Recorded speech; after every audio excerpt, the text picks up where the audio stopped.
La Fundación Global Democracia y Desarrollo, FUNGLODE, a través de la Revista Dominicana de Ciencias Jurídicas, tienen el placer de darles a todos ustedes la bienvenida a este panel hacia una reforma del Código de Trabajo de la República Dominicana. De inmediato vamos a presentar a nuestros panelistas que se encuentran aquí con nosotros en la noche de hoy. Ellos son el doctor Rafael Alburquerque, ex vicepresidente de la República Dominicana.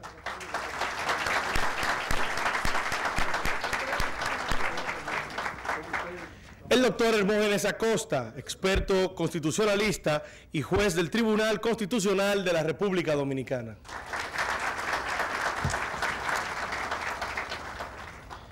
Y el licenciado Carlos Hernández, experto en materia laboral y asesor del sector empresarial en el proceso de reforma del Código de Trabajo. Acompañándoles y como moderadora de este panel se encuentra la licenciada Laura Castellanos, quien es la directora de la Revista Jurídica Dominicana. Y en estos momentos queremos pasarle la palabra al doctor Marco Herrera, quien es el director de esta Fundación Global Democracia y Desarrollo.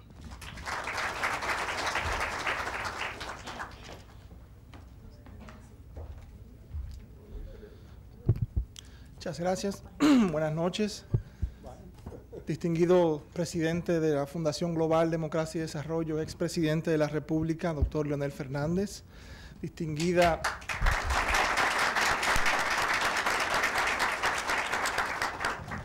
doctora Margarita Cedeño de Fernández, vicepresidenta de la República Dominicana. Distinguidos jueces, miembros del Poder Judicial, del Ministerio Público, distinguidos panelistas que nos acompañan en la noche de hoy. Muy buenas noches. En nombre de la Fundación Global Democracia y Desarrollo, me complace mucho darles la bienvenida a este panel sobre la reforma del Código de Trabajo. Como bien saben, todas las personas que forman parte del círculo de allegados de la Fundación, pues uno de los objetivos principales de esta organización pues lo constituye el debate y la discusión y el análisis sobre los temas que impactan de manera fundamental las políticas públicas en la República Dominicana, las políticas públicas regionales y globales. En esta noche en particular, pues queremos iniciar lo que será un muy rico debate alrededor de lo que será la reforma del Código de Trabajo, una normativa, una política pública pues fundamental en el desarrollo económico y social de la República Dominicana y pues un proceso que pues reúne las características de encontrar diversos puntos de vista que pueden ser pues analizados al rigor de las ciencias sociales, de la ciencia del derecho constitucional y del impacto social y económico que ésta pueda tener. Por eso hemos querido pues, conformar este panel sobre la reforma del Código de Trabajo, que también pues, lo hacemos en ocasión de la puesta en circulación del segundo número de la Revista Dominicana de Ciencias Jurídicas, en la cual el doctor Rafael Alburquerque pues, es articulista de ese número y pues, fue a quien primero, alrededor de quien surgió la idea de este panel. Solamente darles la bienvenida, agradecerles acompañarnos esta noche, agradecerles inmensamente a los panelistas y de inmediato quiero pasarle la palabra a la moderadora, quien va a hacer una introducción formal del tema y de los panelistas, la licenciada Laura Castellanos, directora de la Revista Dominicana de Ciencias Jurídicas de FUNGLODE. Muchas gracias, bienvenidos.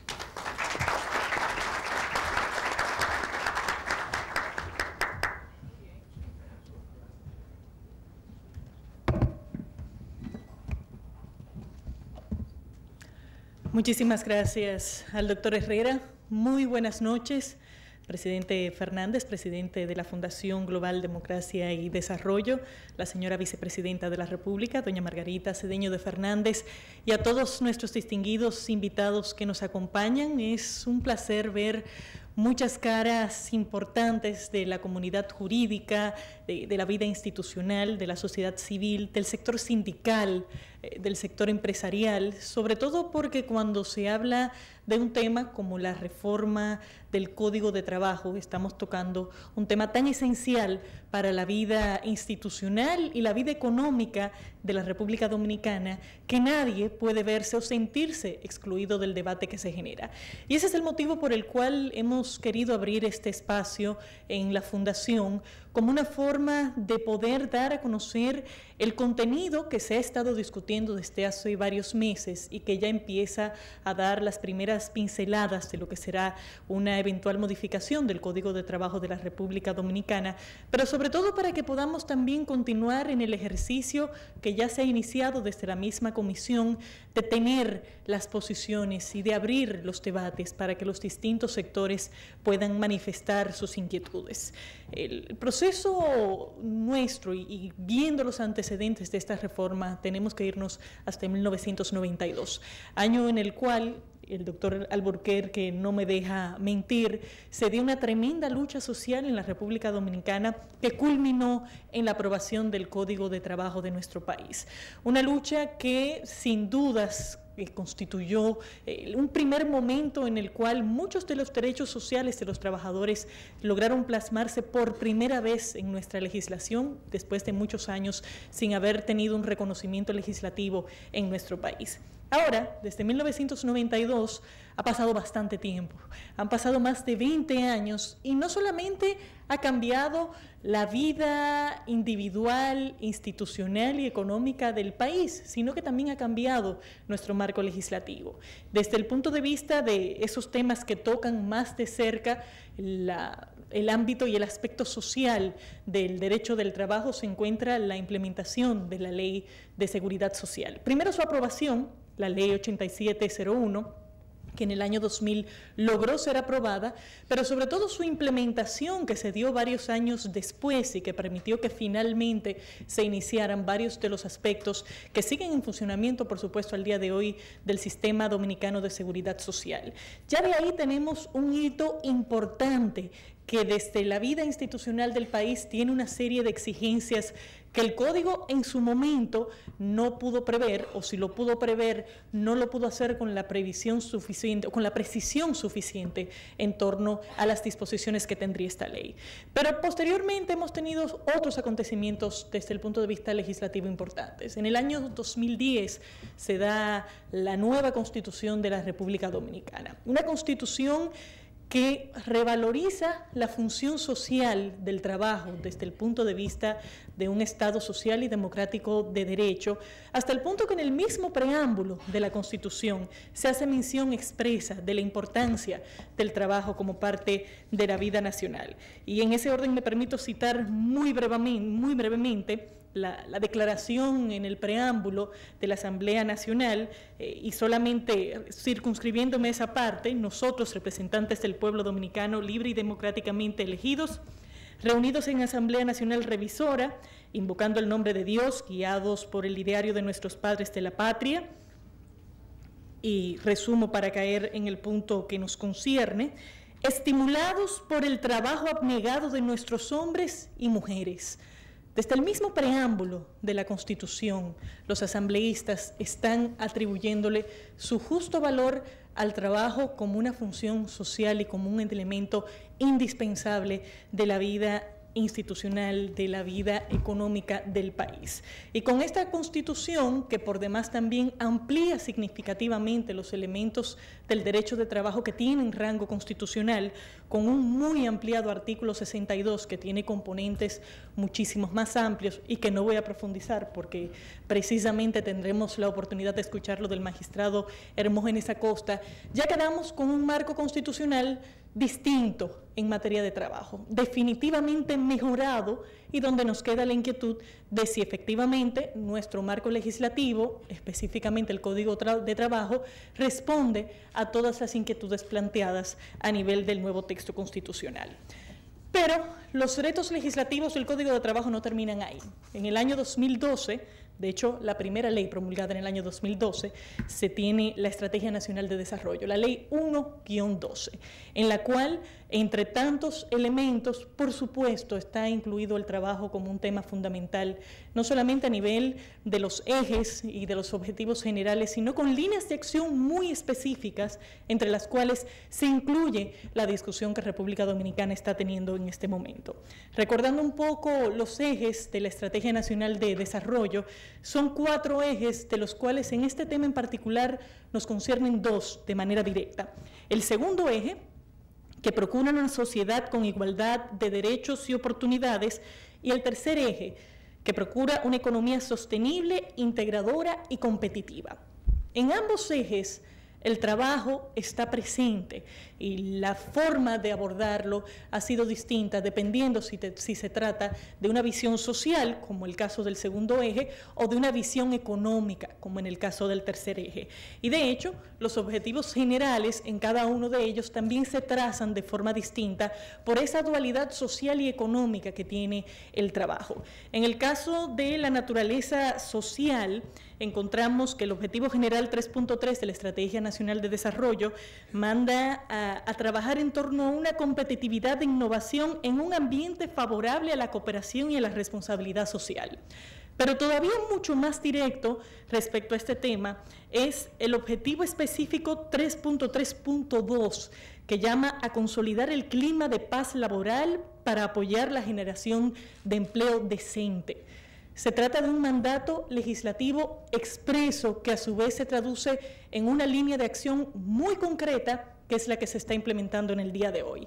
La de identificar, y estoy citando expresamente esa línea de acción planteada por la Ley de Estrategia Nacional de Desarrollo, identificar y modificar mediante el diálogo entre los sectores público y privado aquellas disposiciones contenidas en el Código de Trabajo que se determine desestimulan la contratación de trabajo asalariado e incidan en el deterioro del clima laboral sin menoscabar los derechos adquiridos de los trabajadores. En esa pequeña frase hay muchos retos. Primero, por el mandato de identificar aquellas prácticas que puedan desestimular la contratación, pero hacerlo de forma tal que no se menoscaben los derechos adquiridos de los trabajadores. Los miembros de la comisión darían buen testimonio de que eso no es tan sencillo de alcanzar y las muchas discusiones en torno a este tema así también lo manifiestan. Pero, en adición, otras líneas de acción mandan directamente a que se actualicen las regulaciones a nivel nacional, tomando en cuenta los parámetros internacionales de la Organización Internacional del Trabajo, que en todos estos años también ha sido muy productiva y ha trazado nuevas pautas que tienen que encontrar cabida mucho más concreta en nuestro ordenamiento interno. Finalmente, y ya me referí al eje 3, que procura una economía sostenible, uno de sus objetivos generales tiene la inclusión de empleos suficientes y dignos, pero ya con una perspectiva muchísimo más económica. Y ahí ya en las líneas de acción se asume la discusión en torno a cómo mejorar la inversión, a cómo aumentar el capital nacional y a cómo el crecimiento de la economía en sentido general se convierte en el terreno sobre el cual se generan nuevos empleos. La lógica de ambos artículos es distinta, como dije anteriormente, uno es más social, uno es más económico, pero ponen en evidencia esa dualidad particular que se da en torno al derecho del trabajo y donde esencialmente el Estado tiene el trabajo, más bien la encomienda de encontrar el equilibrio suficiente, un equilibrio en el cual se pueda tener un mercado laboral que estimule el empleo formal, pero que a la vez respete los derechos de los trabajadores. Como dije, es un reto y es el reto que está abordando la comisión. Hay una serie de datos preocupantes que se han estado divulgando y que son usados como parte de la motivación para fines de incurrir en esta reforma al Código de Trabajo. El alto nivel de desempleo, el alto nivel de informalidad, lo que algunos entienden son características de un mercado laboral bastante rígido que tenemos en el país, pero insisto, ahí la gran pregunta es cómo lograr modificar estos parámetros sin tocar una serie de derechos esenciales que los trabajadores han cosechado a lo largo de todos estos años, que están plasmados en el Código del Trabajo y que su tendencia, lejos de ser disminuidos, debería ser su aumento y su mayor protección. Y la gran tarea que tienen los miembros de la comisión es esa.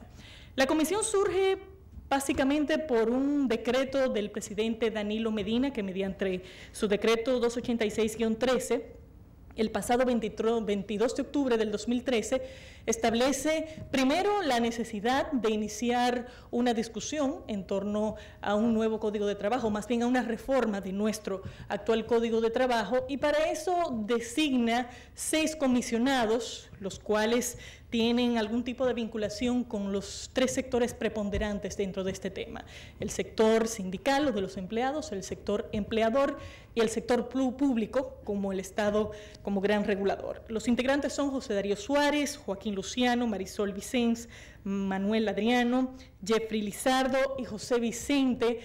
Los 3 están trabajando desde el pasado mes de noviembre del 2013, aunque el decreto tenía un mandato de que tenían que concluir sus labores en 4 meses, evidentemente el tiempo fue insuficiente y todavía se mantienen en sus labores.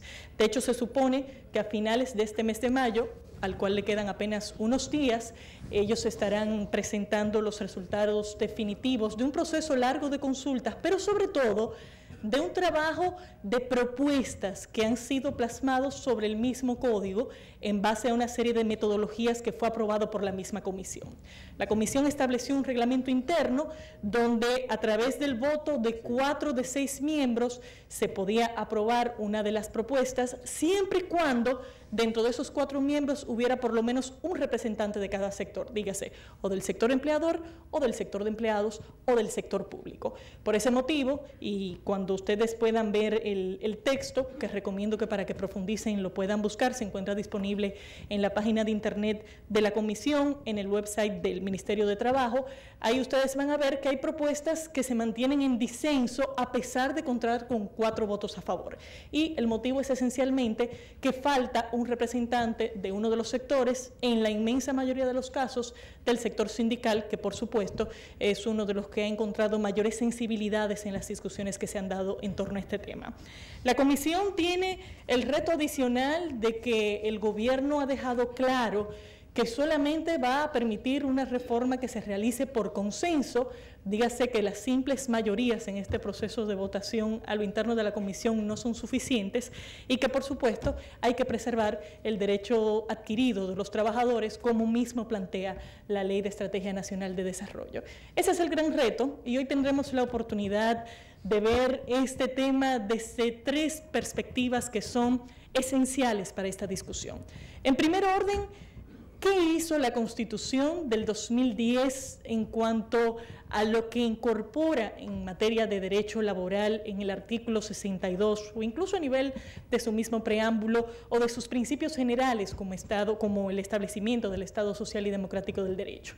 Para eso contamos con el honor de recibir al magistrado Hermógenes Acosta, juez del Tribunal Constitucional de la República Dominicana y experto constitucionalista en sentido general, quien va a abordar desde la perspectiva constitucional cuáles deben ser los puntos que deben ser tomados en cuenta en esta discusión.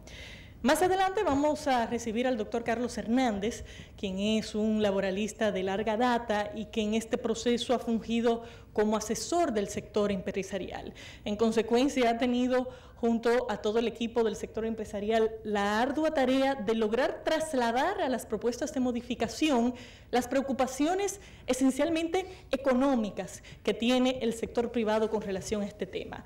Los puntos relativos a la informalidad, a la rigidez laboral, a las jornadas de trabajo, que son todos puntos de un impacto económico muy concreto en la actividad empresarial en República Dominicana.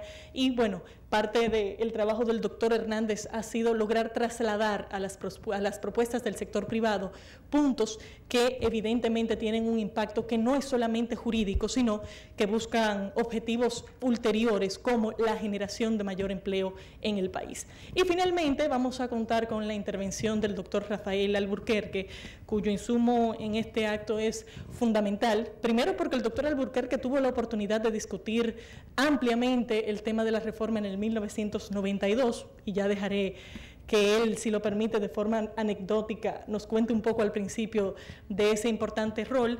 Fue posteriormente ministro de Trabajo. En adición, ha tenido también una vinculación muy directa a la Organización Internacional del Trabajo y, por lo tanto, su insumo desde el punto de vista de la normativa internacional y, sobre todo, sus opiniones, que ha estado vertiendo muy activamente en los medios de comunicación, básicamente entendiendo que muchas de las propuestas podrían terminar desfavoreciendo al sector sindical o a los empleados en sentido general en la República Dominicana. Ese es el recorrido que vamos a hacer esta noche y de inmediato voy a pedir a nuestro primer panelista, el magistrado Hermógenes Acosta, que por favor nos acompañe al podio para que demos inicio a este largo recorrido. Cada uno va a contar con un espacio limitado de tiempo. Lamentablemente no podemos hacerlo más extenso para poder contar con la atención de todos ustedes. Estimamos que de 15 a 20 minutos va a ser cada una de estas intervenciones, con el propósito de que a su vez podamos tener suficiente tiempo para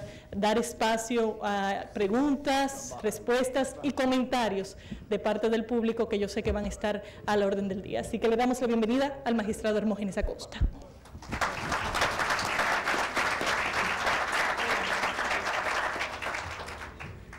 Buenas noches, doctor Leonel Fernández Reina, expresidente de la República, doctora Margarita Cedeño de Fernández, vicepresidenta de la República. Buenas noches a todos los participantes. El doctor Albuquerque me dijo que ya yo no tenía que exponer nada, sino que simplemente decir que estaba de acuerdo con todo lo que dijo Laura, porque Laura abordó el tema y lo hizo muy bien. Bueno, este es un debate sobre la reforma del Código de Trabajo. No es la materia a la que me estoy ocupando en este momento, aunque en los primeros 10 años del Código del 92 tuve un ejercicio un poquito extenso en la materia. En este caso me voy a referir al contexto constitucional en el cual surge esta propuesta de modificación. Viendo las propuestas de modificación, creo que hay dos aspectos que merecen tener en cuenta lo que son los principios constitucionales. Un primer aspecto se refiere a todo lo que es los cambios que se proponen en el tema de la cesantía, en el tema del plazo de pruebas. Y otro tema interesante desde el punto de vista constitucional es lo que tiene que ver con la introducción o la propuesta de que se puedan hacer exámenes, pruebas antidoping a los empleados. Yo creo que en estos dos temas, en estos dos aspectos, puede haber algún tipo de choque, alguna colisión. En el primer caso, con lo que tiene que ver con el principio de progresividad de los derechos fundamentales, y en el segundo caso, con lo que tiene que ver con la intimidad y con la dignidad de la persona. La nueva Constitución de la República del 2010, 26 de enero de 2010, como bien lo explicaba Laura, consagra en su artículo 7 que el Estado Dominicano es un Estado social y democrático de derecho. Esto tiene una historia que va más allá de la República Dominicana. Todos conocemos un movimiento constitucionalista, jurídico y político denominado como constitucionalismo, que a lo largo de la historia ha tenido varias etapas. En una primera etapa, las doctrinas constitucionales se preocuparon fundamentalmente por limitar el poder del monarca, limitar el poder que tenía el rey en las monarquías absolutas, en el sentido de crear una situación tal, un marco legal que garantizara los derechos individuales. En esa primera etapa la preocupación fue esencialmente este aspecto, pero luego hubo una segunda etapa del constitucionalismo donde hubo una preocupación donde no se limitaban solo a que se garantizaran los derechos fundamentales, sino también a que hubiera un tratamiento igual por parte de todos los ciudadanos. En la primera etapa eso no preocupaba. De lo que se trataba era sencillamente de que limitar el poder al rey, pero esas divisiones de clase que habían, esa gran cantidad de la población que no se le reconocía ningún derecho, no fue objeto de preocupación en esa primera etapa. En esta segunda etapa, entonces, surge la Revolución de los Estados Unidos, surge la Carta de Virginia, surge la Revolución Francesa unos años más tarde y la Declaración Universal de los Derechos y del Hombre y del Ciudadano, donde esencialmente el principio que se defiende con mayor ahínco es el principio de la igualdad. Todos los hombres son iguales ante la ley. En una tercera etapa, entonces, ya viene una preocupación mucho mayor. Hay una preocupación no solamente por la protección de los derechos, de las libertades individuales, del derecho de propiedad, de la libertad de empresa, la libertad de tránsito, sino que además hay una preocupación por la protección de otros derechos que van más allá de las libertades individuales. Me refiero a los derechos que se denominan en la doctrina como derechos de segunda generación, donde entran los derechos sociales y económicos y obviamente donde entra en juego el derecho de los trabajadores. La primera constitución emblemática en esta etapa del constitucionalismo es la Constitución de 1917 de México de Querétaro, que es donde se comienzan a reconocer los derechos de los trabajadores y otros derechos de segunda generación. Una segunda constitución es la Constitución de Weimar de Alemania, donde ya hay un reconocimiento más amplio, más detallado de los derechos de segunda generación. En la República Dominicana, como lo dice el profesor Porfirio Hernández Quesada, citado por el doctor Alburquerque, un trabajo que sale en el segundo anuario del Tribunal Constitucional, en la República Dominicana la primera constitución que reconoce los derechos de segunda generación, el derecho al trabajo, es la Constitución de 1963. En las constituciones anteriores se delegaba ante el legislador ordinario para que él consagrara esos derechos, pero en la Constitución no se consagraba. Una diferencia entre esta Constitución del 63 y la Constitución del 2010, donde obviamente en el artículo 62 hay un reconocimiento amplísimo de los derechos del derecho al trabajo. La diferencia entre una Constitución y otra está en que en la primera del 63 no se reconocía el derecho del respeto a la dignidad del trabajador, y tampoco se reconocía el salario justo como un derecho constitucional. En esta Constitución del 2010 se establece de manera expresa que los trabajadores tienen derecho a un salario digno, a un salario que le permita tanto a él como a su familia satisfacer no solamente las necesidades materiales, sino inclusive las necesidades intelectuales. De manera que esta es, diría yo, este es el gran aporte de esta Constitución del 2010, que además, repito, tiene en el artículo 62 un catálogo de derechos que le reconocen a los trabajadores. Entro entonces a la cuestión de la reforma al Código de Trabajo y específicamente en los dos puntos que había indicado anteriormente. En la reforma se plantea la posibilidad de que las prestaciones laborales de los trabajadores en el ámbito de la cesantía, el preaviso, etcétera, puedan ser reducidos. Y además se plantea en la reforma la posibilidad de que el empleador pueda realizar algún tipo de exámenes antidoping para detectar el consumo de alcohol y consumo de droga, etcétera. Estos derechos, obviamente, pueden entrar en colisión con otros derechos, como decía al principio. En el primer caso, con el principio de progresividad de los derechos fundamentales que está previsto en el artículo 26 de la Convención Interamericana sobre Derechos Humanos. ¿Qué es lo que plantea este principio? Lo que plantea este principio es que los países tienen la obligación de ir creando leyes que permitan que la situación material de los trabajadores cada día sea mejor. A partir de ahí, entonces, la doctrina deriva una dimensión negativa de ese principio. ¿Cuál es la dimensión negativa? La dimensión negativa es que no puede haber un retroceso en los derechos, es decir, derechos que ya hayan sido reconocidos con posterioridad no es admisible una ley que realmente restrinja lo que ya han sido conquistas de los trabajadores.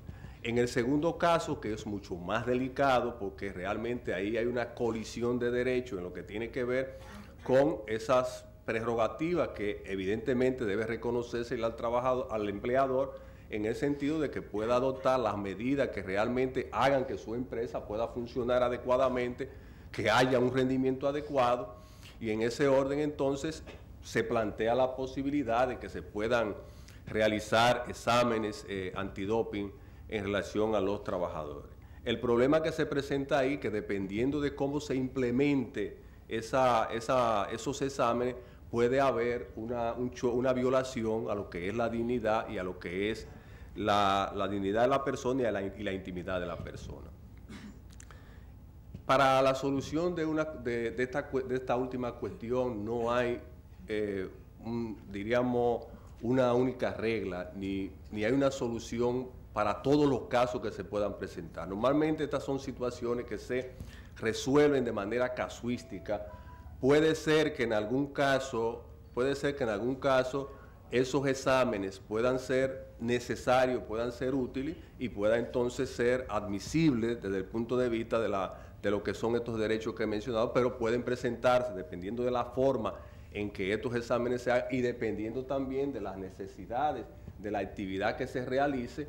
Entonces de esto va a depender, diríamos, la constitucionalidad o la viabilidad de este tipo de examen. He sido muy breve, muchas gracias.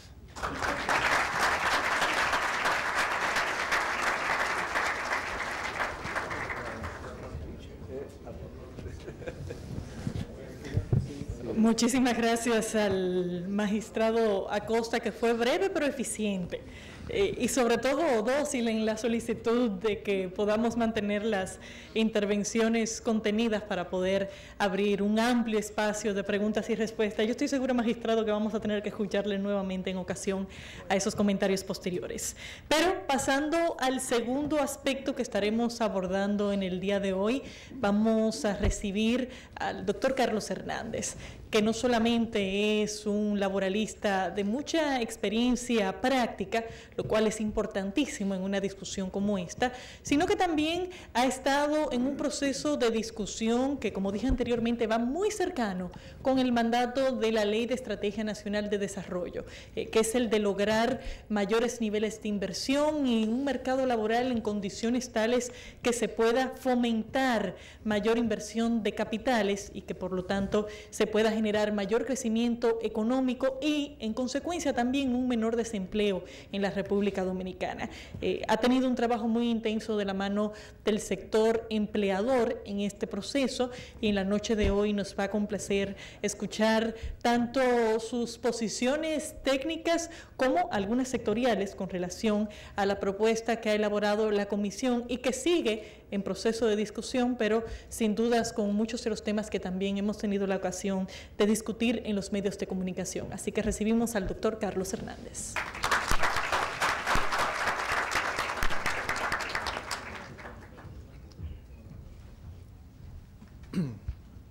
Doctor Leonel Fernández Reina, presidente de la Fundación Global Democracia y Desarrollo y expresidente de la República. Doctora Margarita Cedeño de Fernández, vicepresidente de la República. Compañeros del panel, doctor Rafael Alburquerque y Hermógenes Acosta. Señoras y señores, para mí es un placer tener la ocasión de compartir con ustedes en este tema que, como ha dicho Laura, ha ocupado una buena parte del tiempo en los últimos meses, trabajando en la comisión, desde fuera. Un tema importante que su resultado debe provocar un empuje y una mejoría en las relaciones laborales dominicanas, en su marco regulatorio y siempre preservando los derechos adquiridos, como se ha dicho. Mi exposición la voy a dividir en dos partes. Una primera, respondiendo una pregunta. Lo que hay que modificar del Código de Trabajo. y una segunda, ¿por qué hay que modificar el Código de Trabajo? He seleccionado 26 puntos que entiendo deben modificarse, aunque el producto consensuado por la Comisión tiene 153 puntos.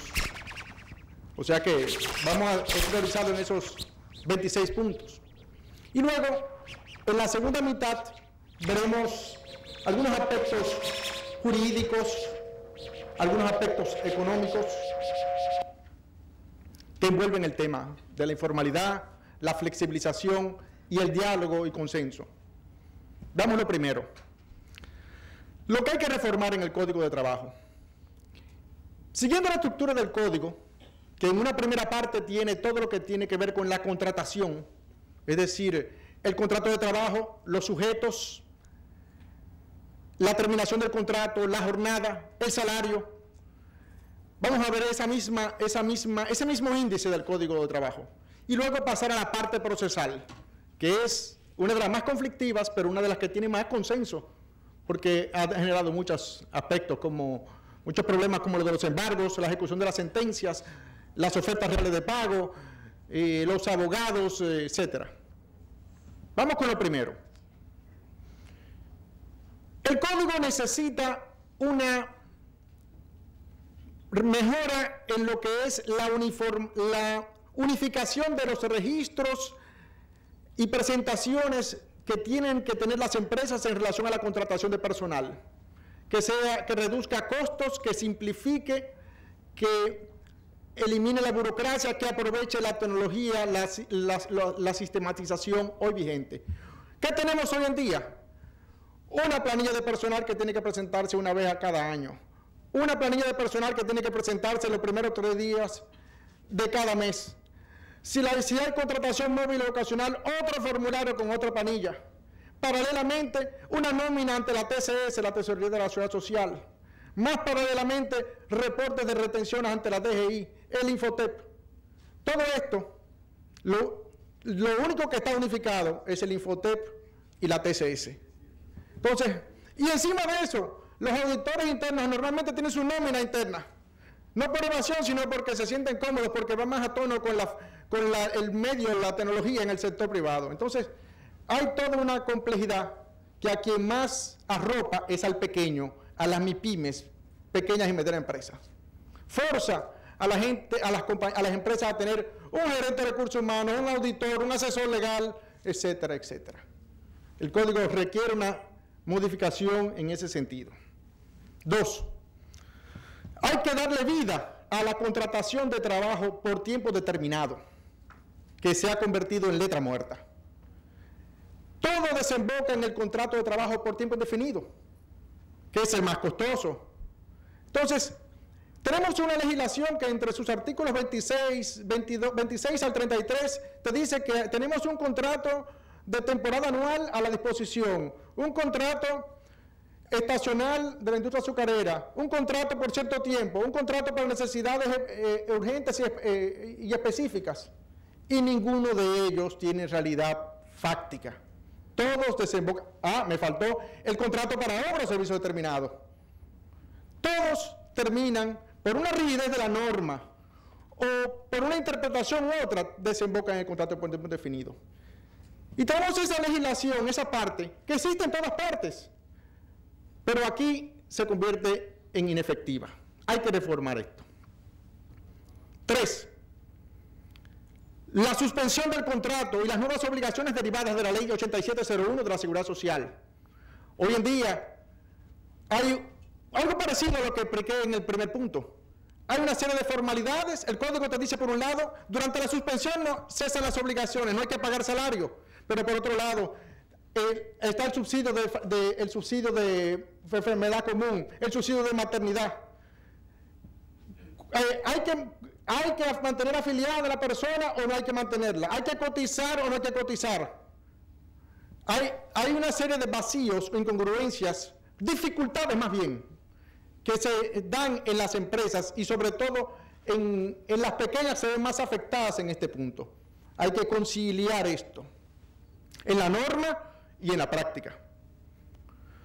En cuanto a la terminación del contrato, hay varios puntos que deben ser rectificados porque provocan constantes dificultades en la gestión de personal, donde se remite mucho al derecho común, entiéndase, al Código de Procedimiento Civil o al Código Civil, los códigos napoleónicos de los 1804. La legislación, por ejemplo, voy a ilustrarlo con varios ejemplos.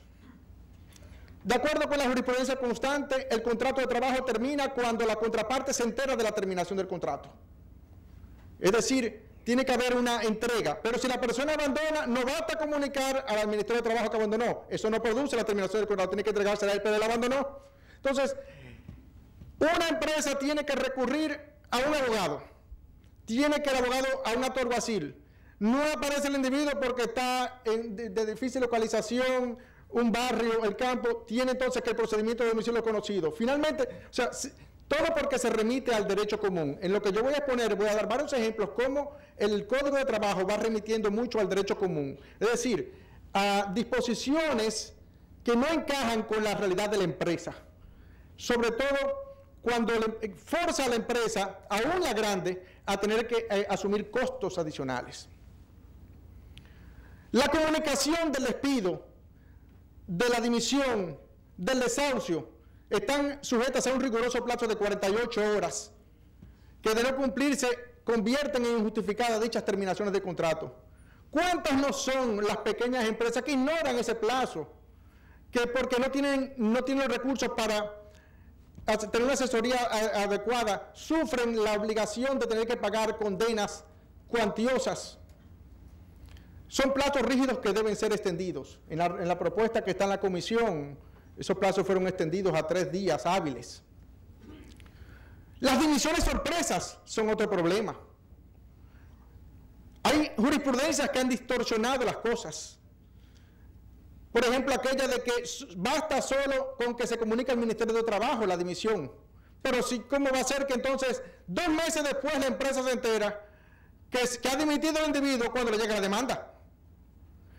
Y cuando la misma jurisprudencia ha establecido que las terminaciones, los contratos terminan cuando la contraparte se entera. Hay contradicciones fruto de la jurisprudencia que ha sido zigzagueante, que deben ser rectificadas. Y ese es el momento de la reforma. Hablaba de las dimisiones sorpresas, siguiendo con lo de la terminación del contrato. Son de estas que las personas contratan de buena fe ciertas cosas como no pago de seguridad social ilegales o pago parcial y de repente, sorpresivamente, vienen con la terminación del contrato por dimisión. Y los tribunales se ven de mano atadas a aplicar una presunción legal de que todo lo que diga la dimisión, todo lo que invoca el demandante es justificado. Eso también tiene que ser rectificado. Para finalizar con el punto de la terminación de los contratos, hay que hacer una recalificación. En el año 92, cuando surgió el llamado nuevo código, se insertaron causas nuevas: la muerte del trabajador, la incapacidad de las partes, la suspensión continua, como causa de terminación. Sin embargo, en la clasificación que establece el código, ninguna de ellas está. Luego, con la Ley de Seguridad Social, ha surgido la pensión como causa de terminación de contrato, la pensión jubilación. O sea, el código también necesita tener un reordenamiento en ese sentido. Y para terminar con la dimisión, algo que se me estaba escapando.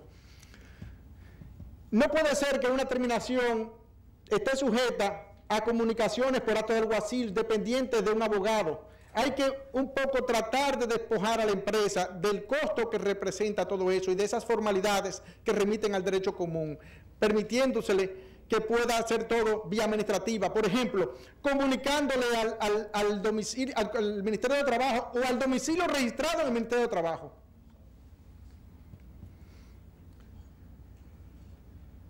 Un tema delicado: las contrataciones de extranjeros. Hay un problema que hay que buscar la solución que no tiene que ver con nacionalidad. Es el siguiente. En el área de la construcción, en el área agrícola, agroindustrial, se contratan a los braceros haitianos. Están ahí, pero no se pueden afiliar a la Seguridad Social. Y constantemente son recurrentes los casos de accidentes, los casos de... Ahora la Suprema Corte emitió una jurisprudencia que tiene razón, pero crea el vacío, que estableciendo que la afiliación al Seguro Social es incorrecta y la decisión del Consejo Nacional de la Seguridad Social no es correcta, también tiene razón la Suprema.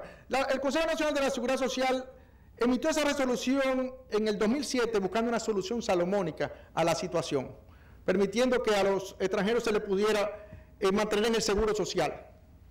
La cuestión es que ahí hay todo un vacío y no se puede marchar con los ojos vendados. Si se está permitiendo esa contratación, hay que buscar una solución para su aseguramiento y no mantener en riesgo ni al trabajador ni a la empresa que lo contrata. La jornada de trabajo. Es uno de los temas delicados. Luego que vi el opúsculo que el profesor Alburquerque publicó, digo, bueno, pero ya estamos de acuerdo casi, porque hay muchas cosas que coinciden. La jornada, lo que se busca es mantener los mismos límites actuales, 44 horas semanales, 8 horas diarias, permitiendo que muchas cosas que se dan en la realidad, que consienten las partes, se puedan admitir legalmente. La jornada 4x4, 4x3 y similares, que se hacen por mutuo acuerdo, que ha habido pactos colectivos inclusive que se lo han admitido. Es formalizar eso en empresas de funcionamiento continuo. La jornada es la posibilidad de extenderla hasta 12 horas diarias, con un descanso de 11 diarios, que eso también se coincide con lo planteado por Alburquerque. La extensión del límite de horas extras, que es 80 actualmente, es muy reducido. La comisión consensuó 144. Alburquerque no está muy contento con ese límite, pero ese es un intermedio, porque se quería 195. Más o menos el tope a nivel mundial, no hay un tope internacionalmente, pero sí se admite hasta 200, 100. Entonces, hay que buscar un aumento determinado. Hay que tomar en cuenta además que los mismos trabajadores quieren el trabajo extra y que se les paga por eso. Hay disposiciones en cuanto a la jornada que están obsoletas. Esas obligaciones sobre el cartel de horario, todas esas formalidades, esa parte tiene que ver mucho con el primer punto que planteé. Hay que simplificar las cosas a las empresas. Todo sí, más. La definición del salario ordinario. Es un punto. Basta con ir a un tribunal laboral diario. Yo diría que el 80 al 90% de las litis laborales se envuelven en un conflicto en relación al salario, la base de cálculo. Se convierte en un juego que solo se beneficia el abogado. La empresa plantea y tiene que demostrar la base de cálculo y el trabajador dice, bueno, solo beneficia al abogado, no, también el trabajador se beneficia. Pero quiero decir...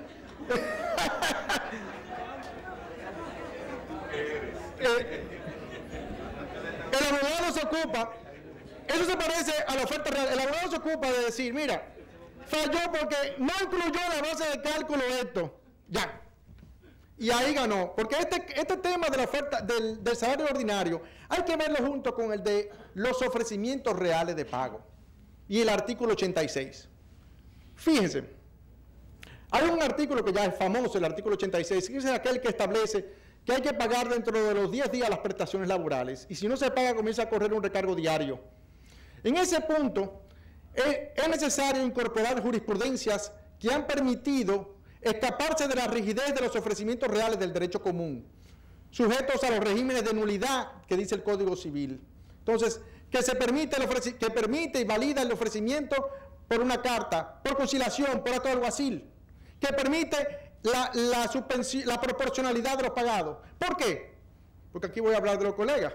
Cuando tú tienes el pleito y tú haces tu ofrecimiento, la defensa del abogado del demandante se ocupa en demostrar que le faltan 10 centavos al ofrecimiento y la demanda en validez es nula. Y ahí ganó el caso. Pero no el caso a condena en prestaciones. Gana el caso a una condena de un día de salario por todo el proceso que se ha prolongado 2 y 3 años. Entonces esta empresa termina pagando 200, 400 y hay casos de hasta 800% de veces por recargo. Entonces esa parte tiene que ser reformada y esa parte está íntimamente ligada a la definición de salario ordinario. ¿Cuál podría ser el parámetro? El salario cotizable. A nivel de la Seguridad Social, el Consejo Nacional de la Seguridad Social resultó facultado en la ley que solo era cotizable el sueldo, las comisiones y las vacaciones. Eso podría ser una solución en este caso.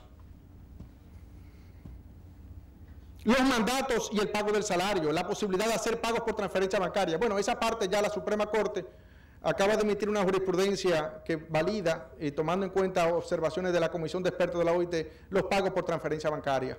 Pero no estaría de más incorporar esa jurisprudencia. Hay otras jurisprudencias que valdría la pena incorporar, como aquella del 2001 que faculta a poner en garantía las prestaciones laborales a cambio de un préstamo consentido por el propio trabajador. Las jurisprudencias relativas al recargo del artículo 86 a los ofrecimientos reales de pago. El procedimiento, el proceso. ¿Qué se necesita reformar en el proceso? La conciliación judicial no ha resultado. La conciliación judicial, están las estadísticas, han evidenciado que no resuelven los casos. No se llegan a conciliaciones. Las conciliaciones se llegan en los despachos de los abogados y se presentan después ante el tribunal para que lo homologuen. No hay conciliación verdadera.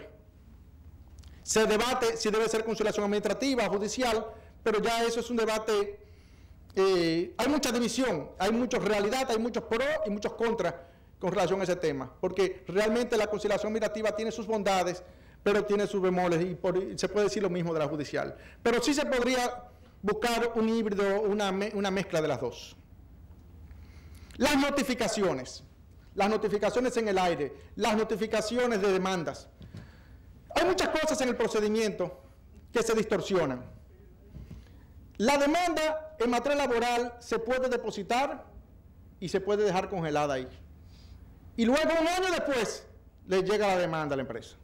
Pero ya ha pasado un día de recargo por cada retardo, ya ha pasado 6 meses de salario según despido. Entonces, hay que establecer a pena de inadmisibilidad la notificación de la demanda, porque está provocando distorsiones del procedimiento. Las notificaciones llamadas en el aire. El código remite al derecho común. Simplemente, las notificaciones serán en base a lo que establece el artículo 69 del Código de Procedimiento Civil. Nuevamente se olvida el contexto empresarial. Y aquí se sufre mucho cuando el guachimán, la secretaria, recibe el acto. Ahí en el acto se dice que está notificando la sentencia, que está notificando el escrito de defensa, bla, bla, y no se notifica nada. Él ignora. Entonces, nótese que el Código de Trabajo, a diferencia de los códigos napoleónicos que adoptamos en su momento, es el código más inteligible, está hecho para que el obrero, el gerente lo entienda. Entonces, es un error remitirnos puro y simple al derecho común. Entonces, cuando llega ese acto alguacil, hay muchos casos que ya están perdidos. Porque lo notifica el individuo, dice empleado, ya el alguacil tiene fe pública, dice que es empleado de esa empresa, pero no es empleado.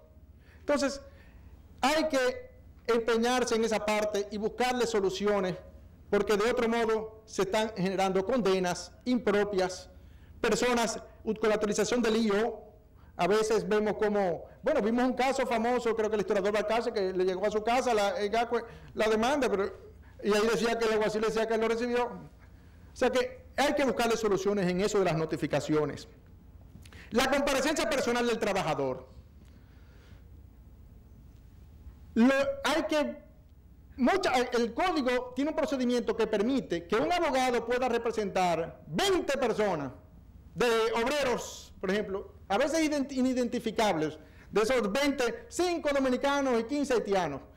Y esa persona, ese se le da curso a esa demanda. Y no hay un control de la comparecencia de la persona, no hay una exigencia de que él comparezca, de ver quién es mi contrincante. Eso tiene también que modificarse. El código tiene la indexación en base a la inflación en el artículo 537, una de las principales novedades, creo que es el único, de hecho, es el único código de la República Dominicana que tiene esto. Es una indexación que toma en cuenta el retardo en el proceso. Esa indexación ya la Suprema dijo que no se aplicaba cuando había otros recargos, pero siguen habiendo otros recargos, que daños y perjuicios por retardo que se aplican, el retardo en el fallo del juez. Todo eso hay que crear incompatibilidades de ese recargo con otros.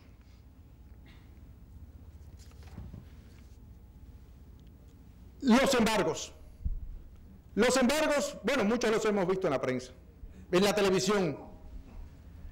remite otra vez al derecho común el Código de Trabajo. Hay que habilitar la posibilidad de que el guardián de los bienes embargados pueda ser el propio embargado. Imagínense uno de esos hoteles que fueron embargados. Si el alguacil estuviese obligado a dejar como guardián al embargado y en los 9 días, sí, mantener el plazo de los 9 días para la venta pública de subasta, pero dejar, no desarticular el negocio.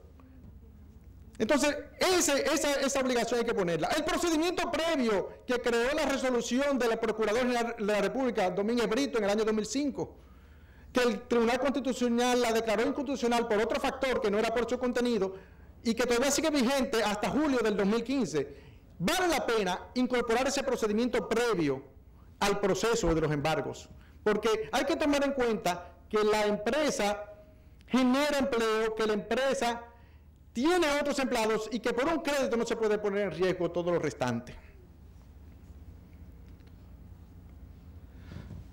Bueno, el artículo 539 del Código de Trabajo es un artículo ya famoso, es el que obliga a depositar el duplo de las condenaciones. Ese artículo no se podía dejar de mencionar. Ese artículo obliga a consignar el duplo de las condenaciones, si no, no se puede ir a apelación. La Comisión ha llegado a un consenso que loable, razonable. La propuesta original del sector empleador era que se tuviera efecto suspensivo, pero eso no se logró. Se logró un resultado, vamos a decir, equilibrado. Es más, ese artículo, el consenso llegado por la Comisión, es un ejemplo de lo que se puede llegar a este código. O sea, cuando una parte quiere una cosa y otra se puede conciliar. Ahí se llegó al acuerdo de que no fuese el duplo, sino nada más la condenación, que el plazo de los 3 días fuese de 15 días francos, no de los 3 días francos, y que hubiese la posibilidad de suspenderla sin garantía en algunos supuestos admitidos por la jurisprudencia. De todos modos, el artículo 539 sigue siendo pesado para la pequeña empresa, porque impide a la pequeña empresa accesar a apelación. La gratuidad que se refiere el artículo 69 de la Constitución se está vulnerando ahí. Hasta aquí, sucintamente, he dicho los 26 puntos y he tratado de responder a qué hay que reformar en el Código de Trabajo. Ahora me permito responder a otra pregunta. ¿Por qué hay que reformar el Código de Trabajo? Mucha gente ignora que la legislación laboral dominicana data de los años 30 y 40. Es el fruto de una recopilación de leyes de las 2 primeras décadas de Trujillo, que la comisión que creó el Código de Trujillo recopiló en un solo código. Mucha gente ignora también que el código de la reforma del 92, llamada Nuevo Código de Trabajo, ciertamente reformó aquel código, pero dejó intactos los patrones tradicionales. Tenemos, pues, una legislación laboral que estuvo destinada para regular el ambiente de trabajo en las empresas y plantaciones, donde la movilidad en la prestación de servicio era otra, donde la diversidad en las modalidades de contratación no son las que están presentes ahora, donde el objetivo casi exclusivo era reequilibrar las partes, a la clase trabajadora más débil y a la parte patronal más fuerte. No se pensó nunca en la empresa, ni se pensó en la sobrevivencia de la empresa, ni se la concibió como fuente de empleo. No estaba en juego, no estaban presentes los factores de la globalización, no estaban presentes la introducción de las nuevas tecnologías que hoy se tienen y que afectan al mundo de los negocios. Esa es la primera razón por la cual hay que reformar el código, porque los tiempos han cambiado y la norma tiene que adaptarse a las realidades. De hecho, la legislación laboral es una de las que más van y tiene que marchar en consonancia con la economía de los pueblos. Pero hay otro factor que es fáctico, realidades. Con el inicio del siglo XXI, también se aprobó la Ley 8701 del 2001, que crea el Sistema Dominicano de la Seguridad Social. A partir de entonces, ha habido una sucesión de factores que han encarecido el costo de la contratación laboral. Recuerden que en los años 90 estaba el Seguro Social. El Seguro Social era un 7% para el patrono y algo del trabajador, y no todas las empresas lo cumplían. era una muy poca minoría. Nadie pagaba Infotep. O sea, se estaba en otro contexto. Luego viene la ley de seguridad social con un costo de un 21,5%. Con un Infotep, con unas bonificaciones que son ineludibles, con unos costos que, según las fuentes más aceptadas, rondan el 56%. O sea que un salario en una empresa ya no es el salario per se, sino que hay que añadir un 56%. Es otra realidad. Las empresas están sujetas a un sistema unificado, DGI, TSS, Ministerio de Trabajo, donde es distinto vivir en aquella época como archivo sin ley de los años 90. Entonces la administración, el costo de la contratación laboral ha subido. ¿Qué ha traído esto por consecuencia? Que el Código de Trabajo tan solo se aplica a la tercera parte de la población económicamente activa.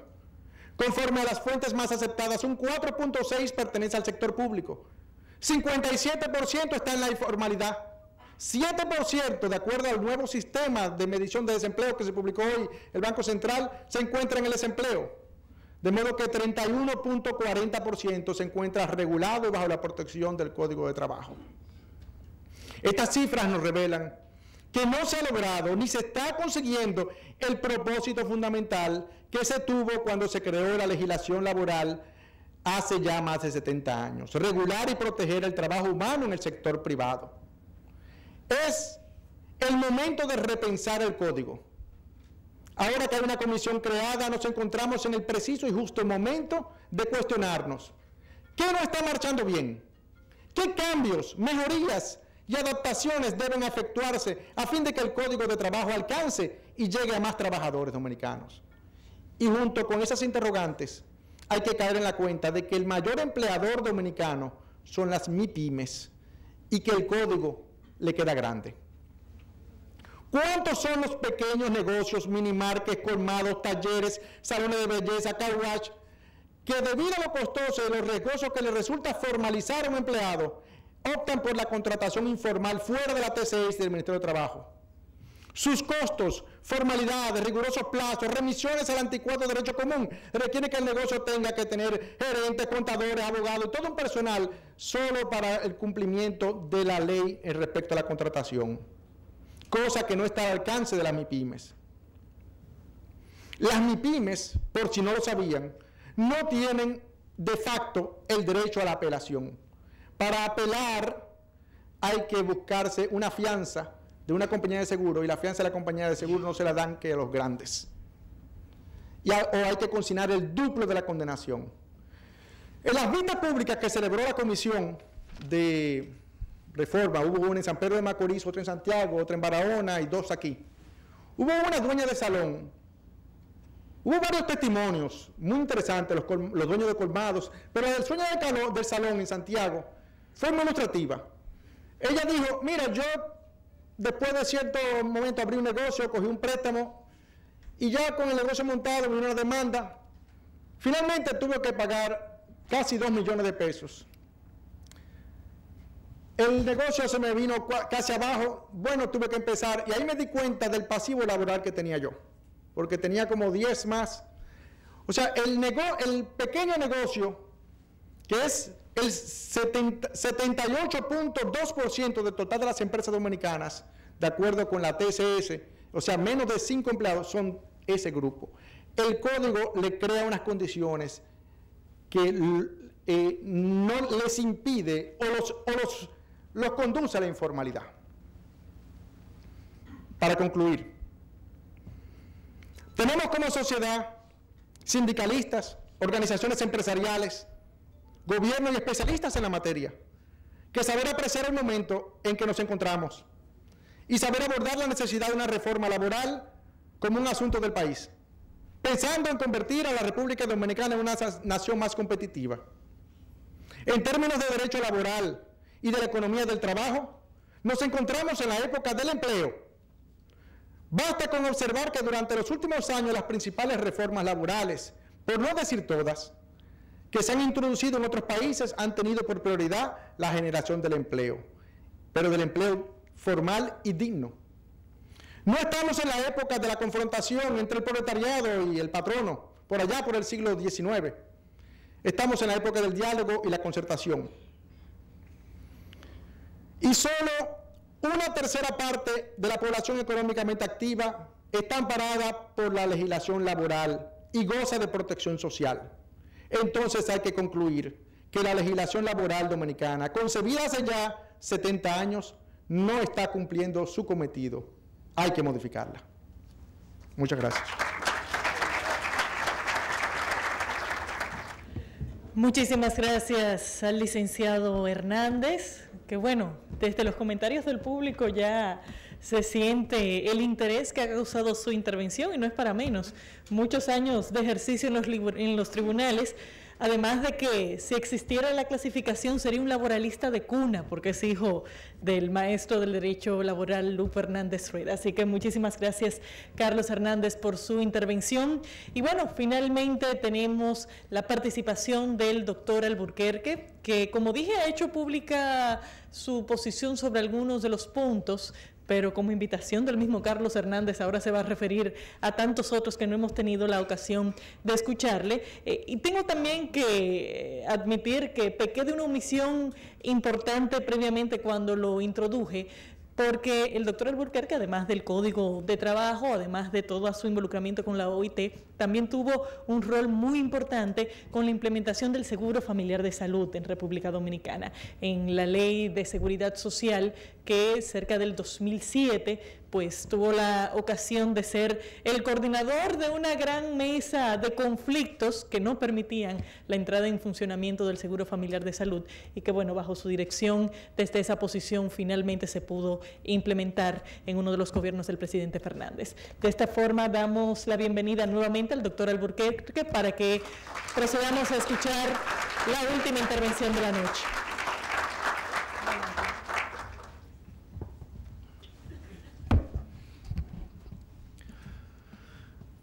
Muy buenas noches, doctor Leonel Fernández, presidente de la Fundación Global Democracia y Desarrollo, expresidente de la República, doctora Margarita Cedeño de Fernández, vicepresidenta de la República, magistrados, profesores, señoras y señores, amigas y amigos todos. Yo comenzaré la exposición con una pregunta. ¿Quién impulsa y promueve la reforma al Código de Trabajo de 1992? Ha sido impulsada y ha sido propuesta por el sector empresarial. Y por lo tanto, una segunda pregunta.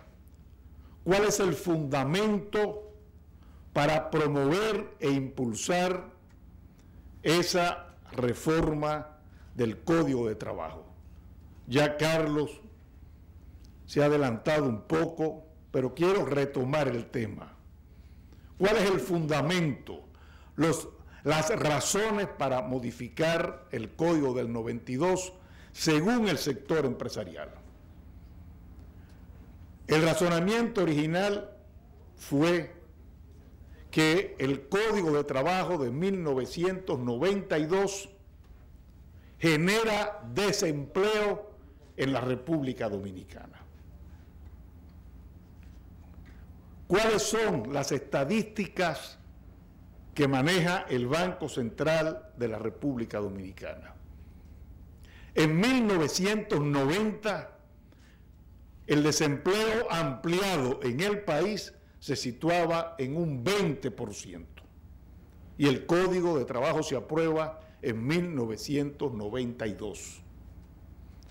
Cuando termina esa década, 1990-2000, el desempleo se ha reducido a 13.9%, es decir, ha descendido de un 20 a un 13.9%. Año 2000, 2004, el desempleo sube, se incrementa entre el 2000 y el 2004 de 13.79% y se incrementa a un 19.7% para el 2004. Año 2004 en adelante, el desempleo en el 2004 está en un 19.7% y en el 2008 ha descendido a 14.1%. Y luego, entre el 2008 y el 2013, hay un ligero incremento y llega en el 2013 a 15.1%. Han sido las normas protectoras de la legislación del trabajo las que han provocado el desempleo o las que han conducido a un incremento del empleo. Realmente,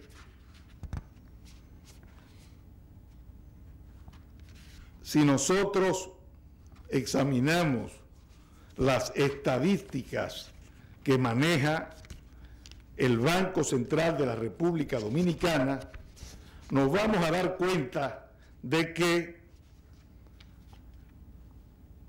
cuando el empleo se incrementa en el país es porque el Producto Interno Bruto ha sobrepasado el 5%.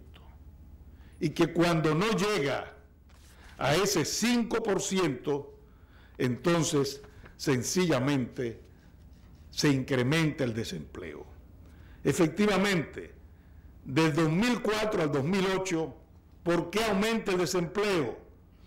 Porque sencillamente al 2004 aumenta el desempleo porque hubo la quiebra bancaria del año 2003 y el país decreció. Y al país decrecer hubo un incremento del desempleo. Del 2004 al 2008, cuando el desempleo desciende del 19.7% al 13%, el país crece en el PIB 9.3% en el 2005, 10.7% en el 2006, 8.5% en el 2007 y 5.3% en el 2008. En el 2008 comenzamos a sentir los efectos de la crisis financiera y económica mundial. El PIB solo traspasa la barrera del 5% en el 2010, con un 7.8%. Pues en los otros años se limita a un modesto 3.5% en el 2009, 4.5% en el 2011 y 3.9% en el 2012, lo que explica el ligero aumento en la tasa del desempleo. En conclusión, con respecto a este primer argumento manejado por el sector empresarial, no son las normas protectoras del trabajo las que provocan el desempleo o las que generan empleo, es sencillamente la economía, el desempeño de la economía, la que conduce a un incremento o a una disminución del desempleo. Cuando se citan estas cifras estadísticas y cuando se razona de esta manera al sector empresarial, entonces, y es el argumento que ahora ha utilizado Carlos, el sector empresarial responde con la siguiente afirmación. Muy bien, no es la norma protectora la que provoca el desempleo, pero ese exceso de protección al trabajador produce que cuando el país genera empleo, genera un empleo informal y no un empleo digno, decente, un empleo en el sector estructurado de la economía. Y entonces uno tiene que preguntarse, ¿es cierto este argumento, no hay duda de que el sector informal ha crecido en la República Dominicana. Los datos del Banco Central son claros. El empleo informal sobrepasa el 50% del empleo total y sube, dice el Banco Central, de un 52.9% en el año 2000 al 56.5% en el 2010. Ahora, este incremento del sector informal de la economía es y tiene como causa las normas protectoras del Código de Trabajo. Las estadísticas del Banco Central solo se manejan en cuanto al sector informal a partir de los años 2000. Entonces es muy difícil, a falta de una serie cronológica en cuanto al sector informal, poder determinar, poder precisar el factor que ha generado el desarrollo del sector informal en el país. Sin embargo, y quiero manejar este dato, todo parece indicar que hay factores económicos que también inducen al crecimiento del sector informal. Basta medir la participación de las zonas francas y la manufactura local en el empleo total y muy especialmente en el empleo formal antes y después de la vigencia del Tratado de Libre Comercio con Centroamérica y Estados Unidos y antes y después de la vigencia del Acuerdo de Multifibras.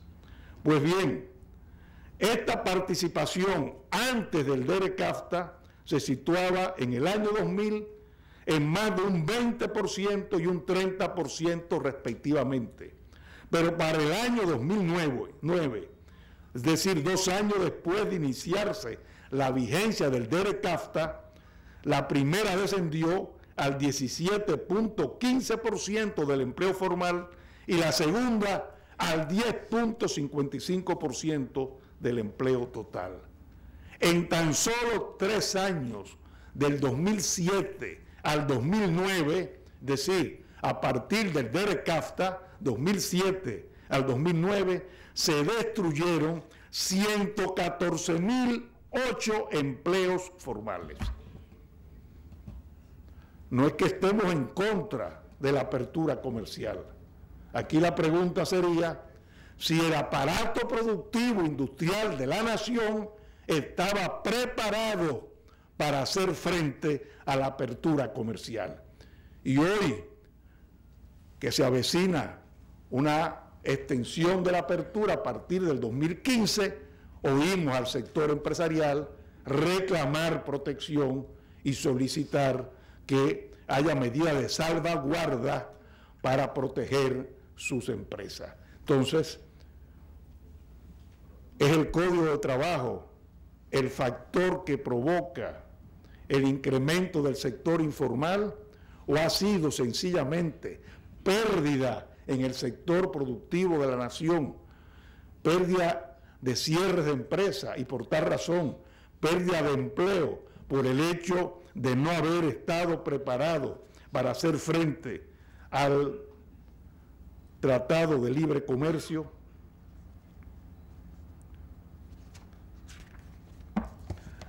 Cuando se discute entonces este tercer argumento,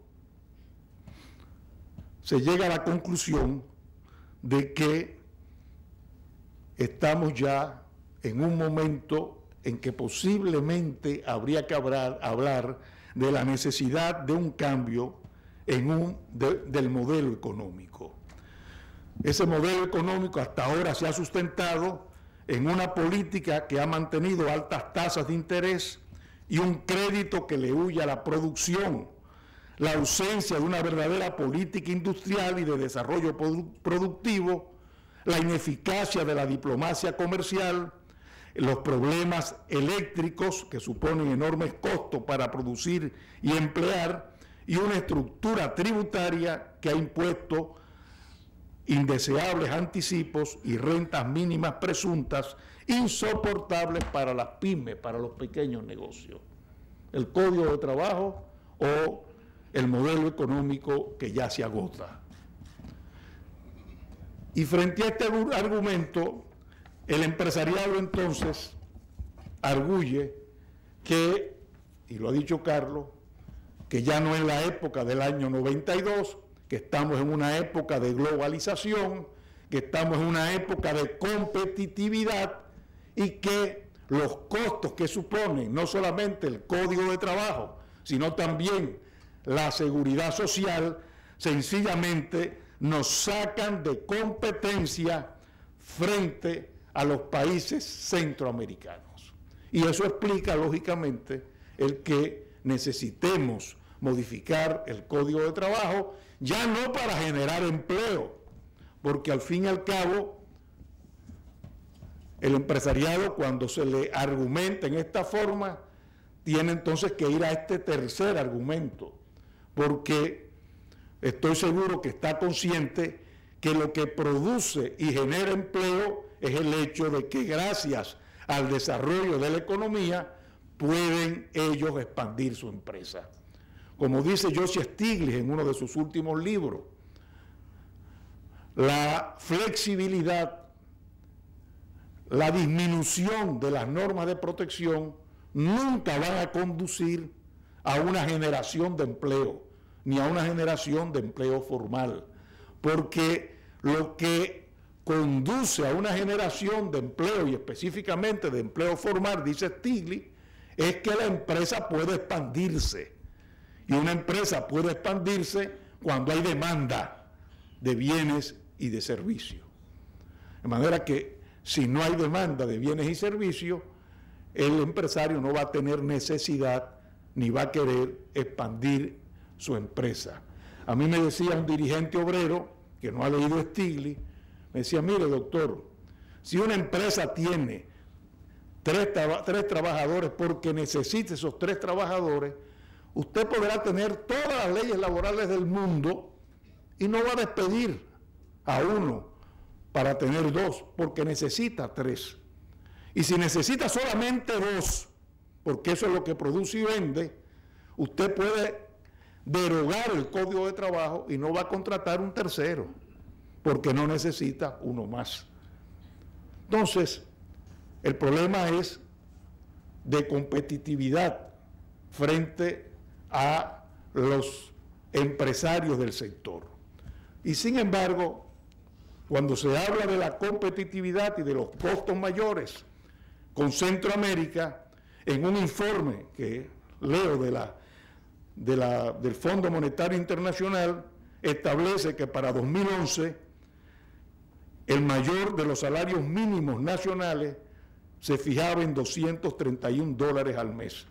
Menor al de Nicaragua, 238, El Salvador, 319, Panamá, 462, Honduras, 471, Costa Rica, 496 y Haití, 238.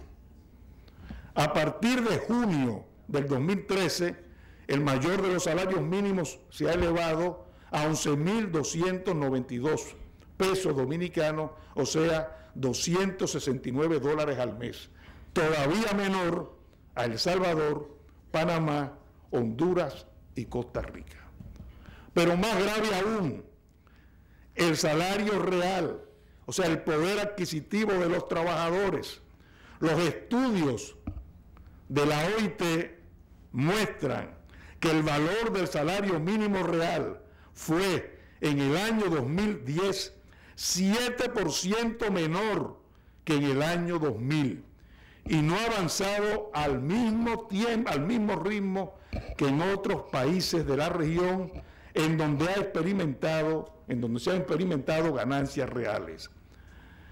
Por ejemplo, entre el 2000 y el 2010, el valor del salario mínimo real en República Dominicana se redujo en un 0.7% por año, en comparación al 1% de crecimiento anual en Costa Rica y Panamá, el 1.4% de crecimiento anual en Guatemala y el 5.6% de crecimiento anual en Nicaragua.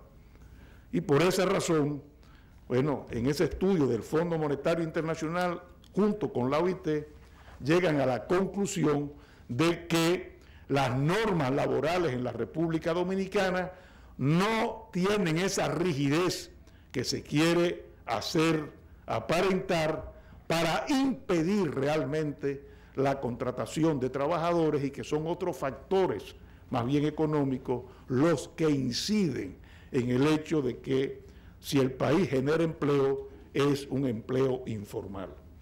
Lo curioso de todo esto es que en la década del 90, cuando fue modificado el Código Trujillo de Trabajo por una concertación entre gobierno, empresarios y trabajadores, era el momento, era la década en que triunfaba la doctrina neoliberal. Había surgido el consenso de Washington y en todas partes, incluyendo la América Latina, predominaba pues el credo neoliberal. Credo neoliberal que lógicamente influye en todos los mercados, incluyendo el mercado de trabajo. Y por esa razón, un ilustre laboralista colombiano, don Guillermo López Guerra, pudo decir que en el mercado de trabajo el neoliberalismo se expresaba en un neolaboralismo, que es la tesis que actualmente pues estamos oyendo aquí en esta noche, un neolaboralismo que significa una opción entre el derecho al trabajo y el derecho del trabajo. Y entre el derecho al trabajo y el derecho del trabajo es necesario flexibilizar las normas del derecho del trabajo para lograr el derecho al trabajo digno, al trabajo formal. Tesis que empíricamente aún no se ha demostrado. Pero fue la tesis predominante en la década de los 90, Colombia, Perú, Chile, Ecuador liberalizaron sus normas laborales y curiosamente, como decía, la República Dominicana, en vez de flexibilizar, pues se condujo en un sentido contrarreloj en una reforma que fortaleció los derechos individuales y los derechos colectivos del trabajador. Ahora, con la crisis del 2008 en adelante, una crisis estructural que ha puesto en entredicho las doctrinas neoliberales, reitero, curiosamente ahora, cuando las reformas laborales tienden a tratar de proteger al trabajador, es cuando en la República Dominicana llega la corriente neoliberal y plantea entonces una reforma neoliberal, una reforma neolaboral de flexibilidad, cuando en los otros países están recogiendo las banderas neoliberales. La enfermedad que Juan Bosch calificaba de la arritmia histórica propia de la República Dominicana. Ahora bien, es evidente, el mundo ha cambiado, el mundo se ha transformado. Yo estoy de acuerdo con una serie de reformas que ha planteado Carlos Hernández, reformas en materia procesal, reformas en algunos aspectos que ha mencionado Carlos Hernández. Por ejemplo, la transferencia, el pago del salario en transferencia electrónica. Los empresarios lo plantean, es una conquista. En el 92 no había la tecnología, el desarrollo de la tecnología. Hay que incorporar, permitir que el empresario pague, como paga casi todo el mundo hoy, por transferencias bancarias. Pero lo que callan y no se dice es que en los nuevos códigos que se admite la transferencia bancaria, se establece primero que lo que tiene que pagar una persona por transferencia bancaria tiene que asumirlo la empresa, porque de lo contrario se estaría disminuyendo el salario del trabajador. Cuando va al cajero, tiene que pagar, y es una disminución de su salario. Usted no puede extraer la totalidad de su salario del cajero. Una violación, porque es una especie de embargo al salario del trabajador. La cuenta en la que se deposita es embargable y el salario es inembargable. Entonces, estamos de acuerdo con la transferencia bancaria, pero que se incluya también la protección al salario del trabajador, no simplemente la transferencia bancaria. Bueno, y así se puede hablar de toda una serie de actividades y de reforma. La empresa actual se ha modificado, ya no es la empresa que está basada en los métodos de Ford, del Fordismo, en los métodos de Taylor. La empresa se ha ido fraccionando, la empresa se ha ido horizontalizando, si me permiten la expresión. Cada día más, pues, partes de la producción salen de la empresa. Y surge así ahora un modelo nuevo que es un modelo satelital, en que pequeñas empresas, pues, asumen parte de la producción de esa gran empresa, pero giran en torno de la gran empresa y trabajan única y exclusivamente para esa gran empresa. ¿Cuál es la respuesta que tiene la legislación laboral moderna del siglo XXI frente a esas nuevas realidades? ¿Cuál es la respuesta que debe tener un código de trabajo del siglo XXI al fenómeno de la subempresa, de la subcontratación? Ahora contratamos los servicios de limpieza. Es un tercero que ofrece los servicios de limpieza a una empresa matriz. Los servicios de seguridad, de vigilancia son los terceros. Pero ¿puede una empresa contratar para las actividades propias de su giro? ¿Puede una empresa, reitero, contratar para las actividades que son propias de su giro, de su naturaleza, a un tercero, para que sea este tercero quien realice las actividades que son propias de la empresa?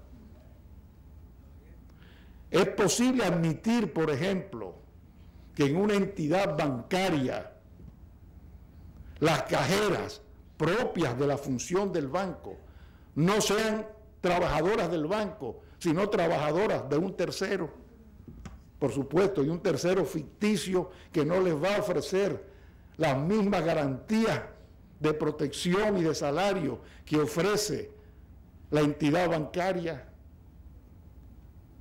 Y no es un fenómeno desconocido. Ya en República Dominicana hay empresas sin trabajadores, empresas que todos sus trabajadores son suministrados por un tercero. ¿Cuál va a ser la respuesta a una empresa suministradora de mano de obra? Ya hay empresas, las hay en República Dominicana, que alquilan planillas de personal fijo. O sea, se dedican únicamente a eso, tener una planilla de personal fijo, y las alquilan. Y la empresa entonces no tiene trabajadores, es una empresa sin trabajadores. Entonces, son nuevos fenómenos que nosotros tenemos que analizar, que nosotros tenemos que responder. En la parte constitucional, que también ha tratado el magistrado Hermógenes Costa, en la actualidad ya no estamos en el siglo XX en que por ese fenómeno de la segunda generación de derecho, las constituciones se laboralizaban. Es decir, el derecho del trabajo influía en la Constitución a partir de Querétaro en el 1917. Y entonces nuestras constituciones elaboraban todo un catálogo, como ha hecho la del 63 y la del 2010, todo un catálogo de derechos laborales. Ahora hay el fenómeno inverso de la constitucionalización del derecho. Y ese fenómeno de la constitucionalización del derecho también penetra en la legislación laboral. Y junto con los derechos específicos de los trabajadores, surgen entonces ahora los derechos inespecíficos de los trabajadores. Es decir, hasta el siglo XX, cuando el trabajador ingresaba a una empresa, dejaba de ser ciudadano y estaba sujeto y sometido a la subordinación de su empleador. Dejaba el sombrero de ciudadano en las puertas de la empresa y allí se sometía a un poder que es un poder muy parecido al poder del Estado, con la diferencia que en el Estado hay poder ejecutivo, poder legislativo y poder judicial. El empresario concentra los tres poderes. Tiene el poder de dirigir, tiene el poder de sancionar, tiene el poder de reglamentar. Y el trabajador quedaba subordinado. Naturalmente, por eso se establece el Código de Trabajo para limitar la subordinación, para limitar los poderes del empresario y de que no hubiera un abuso del empresario sobre el trabajador que estaba obligado a obedecer. Bueno, pues ahora, en la doctrina constitucional ya del siglo XXI, el trabajador cuando ingresa a la empresa sigue siendo ciudadano y por tal razón no solamente puede reclamar sus derechos específicos establecidos en el Código, también puede exigir que los derechos fundamentales de la Constitución se les respeten. De eso también tendríamos que hablar en una reforma del Código de Trabajo, que se respeten los derechos fundamentales del trabajador. Por ejemplo, ¿puede un empresario obligar a un trabajador que por razones religiosas tiene que cumplir el sábado a que trabaje y preste servicio el sábado? ¿Puede un empleador exigirle a una trabajadora por razones también religiosas de que ella está obligada a usar pantalones cuando su religión, su fe religiosa no se lo permite? ¿Hasta qué punto viola el empresario el derecho a la intimidad cuando revisa sin permiso del trabajador su computadora? Entonces son los derechos ahora inespecíficos de la intimidad, del honor, de la dignidad. Ya hay sentencia en la corte, nuestra Corte de Casación.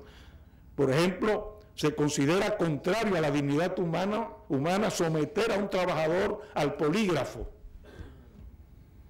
Se considera contrario a la dignidad humana, en otra decisión de la Corte de Casación nuestra, el aislar a un trabajador para que no tenga contacto con los demás trabajadores, por ser contrario eso a su personalidad, a su dignidad. Bueno, son los derechos inespecíficos que ahora comienzan a penetrar en el derecho laboral. Yo creo que sí que hay que hablar de reforma al Código de Trabajo, pero lógicamente reformas que tengan en cuenta estas nuevas realidades. Y con eso voy a terminar. Un solo ejemplo. En uno de los principios del Código de Trabajo se establece el principio de la no discriminación. Hombre y mujer son iguales. No hay discriminación por razones de raza, por razones de género, etcétera, etcétera. Está muy bien. Pero ¿por qué no agregamos ahora, como tienen las nuevas legislaciones, en base a ese principio de la no discriminación, se prohíbe los anuncios en radio, en prensa, en televisión, anuncios discriminatorios? Se necesita secretaria de buena presencia. Están prohibidas ya en todas las legislaciones de América Latina. Se necesitan secretarios de buena presencia, de color blanco, que no pasen de 20 años, de 30 años. Entonces, esas son las modernidades que nosotros tenemos que incorporar. Ya México ahora en su reforma y Ecuador en su reforma laboral acaban de autorizar únicamente el outsourcing para actividades accesorias de una empresa, pero no para las actividades principales, porque de lo contrario, bueno, se quedan vacías las empresas. Entonces, yo entiendo las preocupaciones del sector empresarial, creo que algunas de ellas son muy válidas. En el caso fundamental de la cesantía, que Carlos no tocó, el auxilio de cesantía, bueno, el auxilio de cesantía genera un pasivo laboral que a veces es muy fuerte para la empresa, pero hay nuevas metodologías, hay nuevas fórmulas de poder hacer frente al auxilio de cesantía que ya tienen legislaciones modernas. Se ha aumentado el costo, es cierto, con la seguridad social, pero si se ha aumentado el costo y queremos no generar empleo, vamos a ser francos, si lo que queremos es abaratar costos, bueno, vamos a abaratar costos, pero que la soga no solamente se rompa por lo más delgado, también se pueden abaratar costos en la seguridad social, pero cuidado, ahí ya no se toca al trabajador, se tocan empresas. Entonces, bueno, si tratamos ya de abaratar costos, hagámoslo en un sentido general, no para generar empleo, sino para tal vez hacer más competitiva la empresa, pero que sean reformas en consonancia con el siglo XXI y con el respeto debido a la dignidad y a los derechos del trabajador. Bueno, muchas gracias.